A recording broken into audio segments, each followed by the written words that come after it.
Chapitre suivant et dernier des mathématiques financières, les emprunts indivis. Puisque nous sommes en train de parler de l'emprunt, il faut que je vous parle de ce qu'on appelle le taux annuel effectif global, c'est-à-dire le TAEG. Alors, qu'est-ce que c'est que ça? Il ne faut pas beaucoup se casser la tête. Eh bien, c'est tout simplement un taux d'intérêt I qui est légal. C'est un taux d'intérêt qui est fixé par la loi. Ce qui fait que si vous allez faire un emprunt pour une maison ou pour une voiture, eh bien, bon, les taux seront différents parce qu'ils sont imposés par la législation. Alors, que font les organismes financiers? Eh bien, plutôt que de se lancer dans des calculs, ils utilisent souvent des tables. Des tables à double entrée, un petit peu de ce genre-ci. Voilà, vous avez des colonnes pour les mois, vous avez des lignes pour les pourcentages. On part du principe que l'emprunt est de 1000 € et qui se trouve à l'intérieur de la table, ce sont tout simplement les mensualités correspondant au nombre de mois et au pourcentage.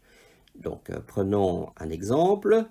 Supposons que je voudrais connaître la mensualité d'un emprunt de 1000 € correspondant à la valeur qui se trouve ici, c'est-à-dire que je veux emprunter 1000 €, je veux rembourser pendant 48 mois et le taux est de 10%. Et si je regarde dans la table, je trouve indiqué 25,15 €. Supposons maintenant qu'en réalité, ce n'est pas 1000 € mais 25 000 € que vous voulez emprunter sous les mêmes conditions. Donc vous avez toujours I qui vaut 10% et c'est toujours pendant 48 mois. Mais vous avez déjà une info intéressante.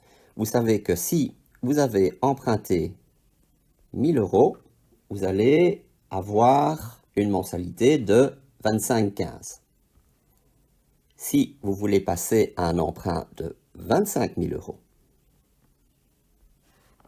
€, que serait votre mensualité? Il suffit d'appliquer une règle de 3, à savoir que les proportions sont identiques à 25 000 divisé par 1000 correspond à la mensualité que vous recherchez divisé par 25,15. Ce que je peux écrire tout simplement, c'est que la mensualité, c'est donc la mensualité pour un montant de 1000 € multiplié par 25 000 divisé par 1000. Notez que 25 000 divisé par 1000, ça fait 25. 25 fois 25,15, ça va vous donner donc un montant de 628,75 €.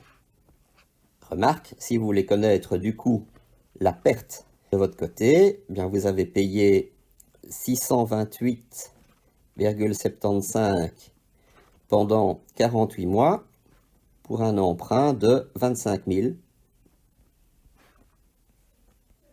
Du coup, vous avez dû payer 5 180 € en plus.